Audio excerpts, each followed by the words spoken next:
Welcome to மனமும் நலமும். இன்றைக்கி எல்லாருக்கும் பிடிச்ச ஆனியன் சமோசா, டீ கடையிலெல்லாம் விற்பாங்க இல்லையா, அந்த ஆனியன் சமோசா எப்படி செய்யுதுன்னு பார்க்கலாம் வாங்க. ஆனியன் சமோசா செய்கிறதுக்கு நம்ம 1 கப்பு மாவு எடுத்துக்கலாம். ஒரு 1/4 டீஸ்பூன் உப்பு சேர்த்துக்கலாம். 1 டீஸ்பூன் எண்ணெய் விட்டுக்கலாம். இதெல்லாம் நல்லா கலந்துடலாம். இப்போ தண்ணி சேர்ந்து பசஞ்சிக்கலாம். சப்பாத்தி மாவோட கொஞ்சம் கெட்டியாக பசஞ்சிக்குங்க. பாருங்கள், இந்த மாதிரி பசஞ்சிடுங்க. இப்போது இதை நம்ம ஏர் டைட் கண்டெய்னரில் நம்ம போட்டு மூடி வச்சிடலாம். பாருங்கள், இதை மாதிரி ஒரு கண்டெய்னரில் போட்டு மூடி வச்சுருங்க. அப்போ தான் காயாமல் இருக்கும். இப்போ நம்ம மசாலா செஞ்சுக்கலாம். 1 டீஸ்பூன் எண்ணெய் விட்டுக்கலாம். எண்ணெய் காயட்டும். எண்ணெய் காஞ்சிச்சு. ஒரு 1/4 கிலோ வெங்காயம் நான் இந்த மாதிரி மெலிசாக கட் பண்ணி வச்சுருக்கேன். இதை நான் சேர்த்துக்கிறேன். ரொம்ப வதக்கிடக்கூடாது, வெங்காயத்தை லைட்டாக தான் வதக்கணும். இது கூட கேரட் சேர்த்துக்கலாம். நான் ஒரு பாதி கேரட் சேர்த்துக்கிறேன்.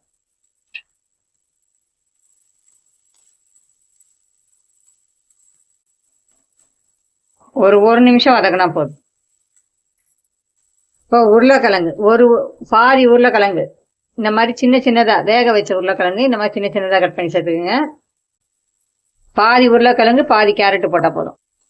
வெங்காய சமோசாக்கு நம்ம வெங்காயம் தான் ஜாஸ்தியாக போடணும். இதெல்லாம் கொஞ்சம் கம்மியாக தான் போடணும்.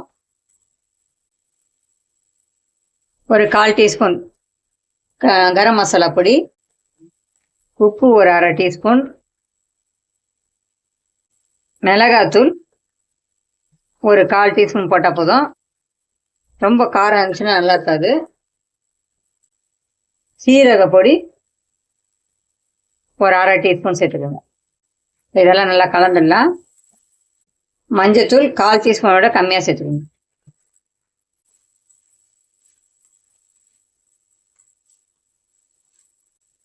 இப்போ கொத்தமல்லி தழை சேர்த்துக்கலாம். கொத்தமல்லி தழை சேர்த்து இறக்கிட வேண்டியதான். இதை ஒரு 2 நிமிஷம் வதக்குங்க.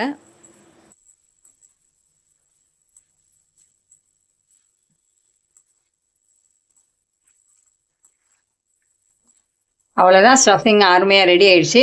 இப்போ நம்ம அந்த லேயர்ஸை வச்சு சமோசாவை ரெடி பண்ணிடலாம்.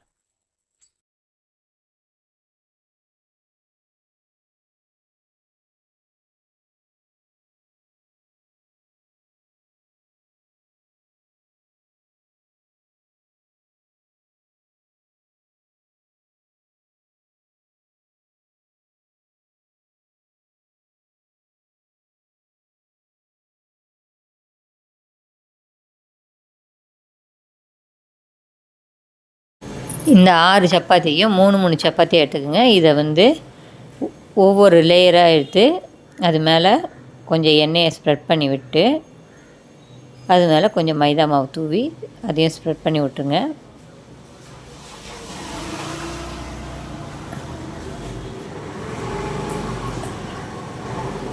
பாருங்கள், இதே மாதிரி மறுபடியும் எண்ணெய் ஊற்றி ஸ்ப்ரெட் பண்ணிவிட்டு மைதா மாவு போட்டு ஸ்ப்ரெட் பண்ணுங்கள். இதே மாதிரி 3 சப்பாத்தியாக அந்த மாதிரி எடுத்து செஞ்சுக்குங்க. நம்ம திரட்டினதை, ஏன்னா நம்ம சிங்கிள் லேயராக எடுத்து நம்ம திரட்டினோம்னா அது அந்த அளவுக்கு மெலிசாக வராது. நம்மளுக்கு நல்ல தின் லேயராக வேணும் சமோசா மடிக்கிறதுக்கு. ஆனியன் சமோசானாலே அந்த மேலே இருக்க லேயர் நல்லா கிறிஸ்பியாக இருக்கும் இல்லையா? அந்த கிறிஸ்பியாக வரணும் அப்படின்னா நம்ம இந்த சீட்டு ஆனியன் மடிக்கக்கூடிய சீட்டை நல்ல தின்னாக இருக்கணும். அப்போ தான் முறை நல்லாயிருக்கும். அதுக்கு நம்ம இந்த மாதிரி 3 சப்பாத்தி மாதிரி போட்டு அதை நல்லா தின்னாக திரட்டி எடுத்தால் தான் நம்மளுக்கு தின்னாக லேயர்ஸ் கிடைக்கும். நல்லா மடிக்கக்கூடிய சீட்டு தின்னாக நல்ல மெலிசாக கிடைக்கும். அதுக்காக தான் நம்ம இப்படி பண்ணுறோம். இதை நல்லா பெருசாக எவ்வளோ பெருசு திரட்டி வச்சு பாருங்கள். இந்த அளவுக்கு திரட்டிக்கிங்க. இதை நம்ம 1 நிமிஷம் அடுப்பில் போட்டு எடுத்துகிட்டு வந்துடலாம். நம்ம சப்பாத்தி கல்லில் போட்டு 1 நிமிஷம் வாட்டி எடுத்தால் போதும். வேகக்கூடாது. லைட்டாக அந்த வெள்ளையாக வரும் இல்லையா, பபுள்ஸ் வந்தோடனே எடுத்துடலாம். அவ்வளோதான். எண்ணெய்லாம் ஊற்றி செய்யக்கூடாது. சும்மா அப்படியே போட்டு தான் பரட்டி எடுக்கணும். பாருங்கள், சப்பாத்தி கல்லை விட பெருசாக இருக்குது. நம்ம இந்த அளவுக்கு தின்னாக நம்ம வந்து திரட்டினா தான் நம்மளுக்கு வந்து அந்த லேயர்ஸ் வந்து நல்லா மெலீஸாக கிடைக்கும். அப்போ தான் வந்து சமோசா வந்து நல்லா மொரன்னு நல்லாயிருக்கும். காஞ்சி போகாமல் நமந்து போகாமல் இருக்கும். இல்லைன்னா நமந்து போன மாதிரி ஆகிடும். ரொம்ப நம்ம வந்து லேயர்ஸை திக்காக நம்ம தட்டிட்டோன்னா சமோசா வந்து நமந்து போன மாதிரி ஆகிடும். இந்த மாதிரி மெலீஸாக இருந்தாக்கா நல்லா கிறிஸ்பியாகவே இருக்கும். இந்த பாருங்கள் எப்படி நம்ம ஒரு நிமிஷம் எந்த பக்கம் வேகலையோ அந்த பக்கம்லாம் பரட்டி விட்டு கரெக்டாக வேக வச்சு எடுத்துக்கோங்க. ஒரு நிமிஷம் போட்டால் எடுத்தால் போதும், வெந்துடுச்சு, எடுத்துடலாம் நம்ம. இப்போ இதில் ஓரத்தெல்லாம் கட் பண்ணிடலாம். இந்த மாதிரி ஓரத்தை கட் பண்ணி எடுத்துருங்க.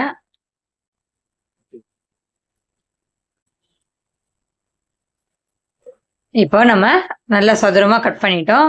இப்போ இதை பிரிச்சுக்கலாம். பாருங்க, அதுவே பிரிஞ்சு வருது. இதை பொறுமையாக பிரிக்கணும். ஏன்னா நம்ம வந்து நல்லா மெலிசாக தட்டிட்டோம், அதனால் பொறுமையாக பிரிக்கணும்.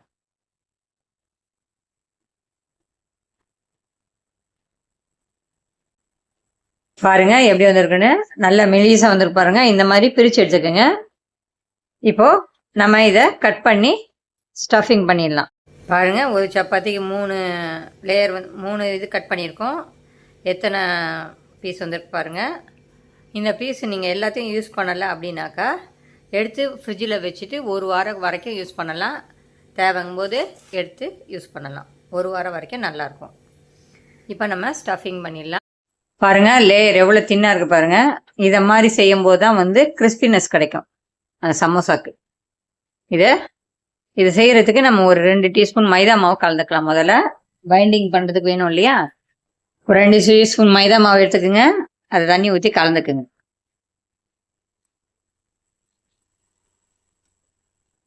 பாருங்க, இந்த மாதிரி கலந்து எடுத்துக்கோங்க. இப்போ நம்ம ஸ்டஃபிங் பண்ணலாம். இதை இப்படி மடிங்க, அப்புறம் இப்படி ஃபோல்டு பண்ணுங்க. பாருங்க எப்படி இருக்குன்னு.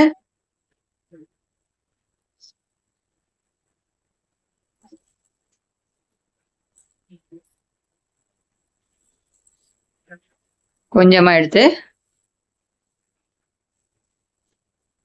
அதுக்குள்ளே நல்லா அழுத்தி விட்டுட்டு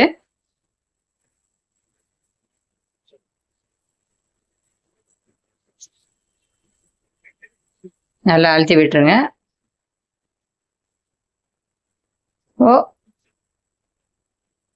இந்த ஓரத்தில் இருக்குது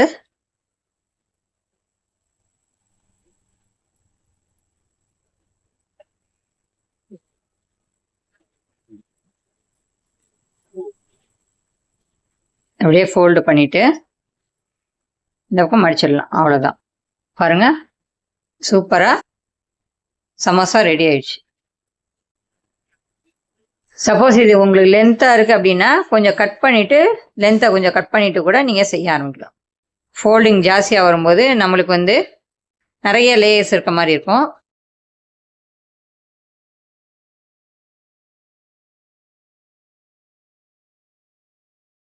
எட்ஜஸில் ஓட்டை வராமல் பார்த்துக்கணும். எட்ஜஸில் வந்து முனையில் ஓட்டை வந்துச்சுன்னா எண்ணெய் வந்து உள்ளே போகும். அப்போ எண்ணெய் பிடிச்ச மாதிரி இருக்கும் சமோசா. அதனால் அந்த எட்ஜஸ் வந்து ஓட்டை இல்லாமல் பார்த்து நல்லா ஃபோல்டு பண்ணிக்கோங்க கரெக்டாக.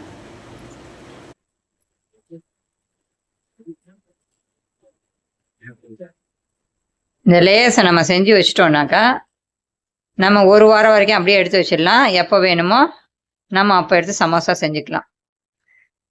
இப்போது டெய்லி ஒரு 2 சமோசா கூட செஞ்சு நம்ம பசங்களுக்கு கொடுக்கலாம், அதிகமாக செய்யாமல். சாயந்தரம் வரும்போது ஸ்நாக்ஸ் என்னன்னு கேட்க பசங்களுக்கு ரொம்ப டேஸ்டான சமோசா வந்து ரெடியாக இருக்கும். நம்மளுக்கும் வேலை வந்து ரொம்ப இருக்காது. நம்ம ஒரு வெங்காயம் மட்டும் போட்டு கூட நம்ம வந்து மசாலா ரெடி பண்ணி செய்யலாம்.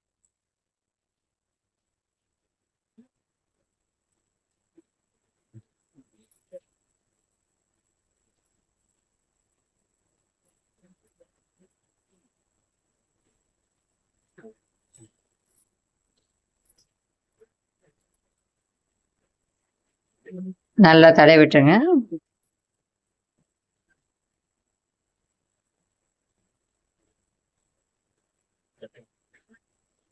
அவ்வளோதான், கடையில் விற்கிற மாதிரியே அருமையான சமோசா நம்மளுக்கு கிடச்சிரும். பாருங்கள், நம்ம கடையில் வாங்கினோம்னா நம்மளுக்கு வந்து எவ்வளோ செலவாகும் பாருங்கள். இது நம்மளுக்கு ரொம்ப ஈஸியாக, நம்ம ஒரு கைப்பிடி மாவு போட்டோம்னா கூட அழகாக நம்ம ஒரு 10 சமோசா செஞ்சுட்டு போயிடலாம்.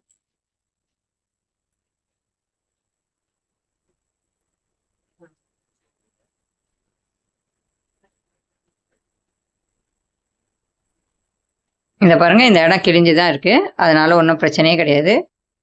நம்ம வந்து இதை இப்படி ஒட்டும் போது அது சரியாயிடும். கிழிஞ்ச பக்கத்தை ஒட்டுற பக்கமாக வச்சுக்கோங்க, அப்போ உங்களுக்கு ஒன்றும் பிரச்சனையே வராது. பாருங்க,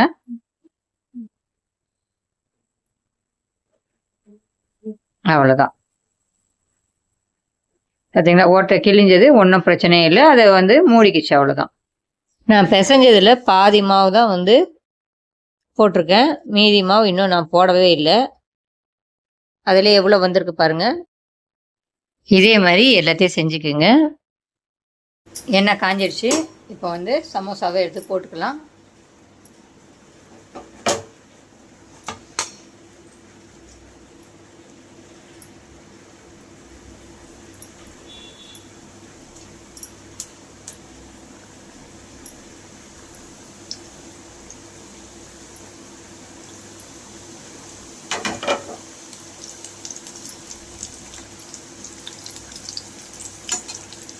பாருங்க எப்படி பொரிஞ்சு வருதுன்னு.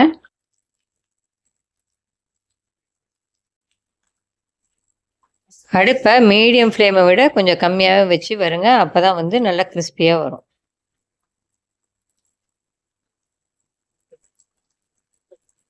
நல்லா நம்ம திருப்பி விடணும், ஒரே பக்கம் வேகம் இல்லைன்னா திருப்பி விட்டு வேக வைக்கணும்.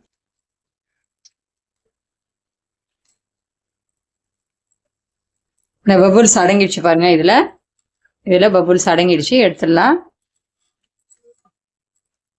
இதுலேயும் பபுள்ஸ் அடங்கிடுச்சு, எடுத்துடலாம். இந்த மாதிரி நம்ம வந்து அதை பார்த்தீங்கன்னா தெரியும், அதில் பபுள்ஸ் அடங்கியிருந்ததுன்னா நம்ம எடுத்துடலாம். அது வெந்துடுச்சுன்னு அர்த்தம்.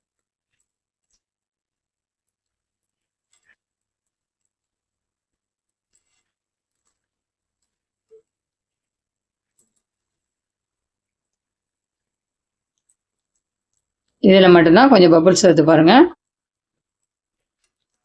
இதுலேயும் பபுள்ஸு அடங்கிடுச்சு, இதையும் வந்து எடுத்துடலாம்.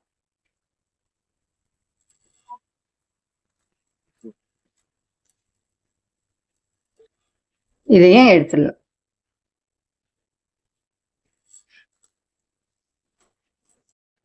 பாருங்க, அருமையான கிறிஸ்பியான ஆனியன் சமோசா ரெடி ஆயிடுச்சு. இதே மாதிரி நீங்களே செய்து பாருங்கள், இது சாப்பிட்றதுக்கு ரொம்ப சூப்பராக இருக்கும். நம்ம வீட்டிலையே ஹைஜீனிக்காக நம்ம வந்து செஞ்சு கொடுக்குறோம் குழந்தைங்களுக்கு. இதே மாதிரி நீங்களே செய்து பார்த்துட்டு எப்படி இருந்ததுன்னு கமெண்ட் சொல்லுங்கள். இந்த வீடியோ பிடிச்சிருந்தா லைக் பண்ணுங்கள், ஷேர் பண்ணுங்கள், சப்ஸ்கிரைப் பண்ணுங்கள். நெக்ஸ்ட் வீடியோவில் நம்ம பார்க்கலாம்.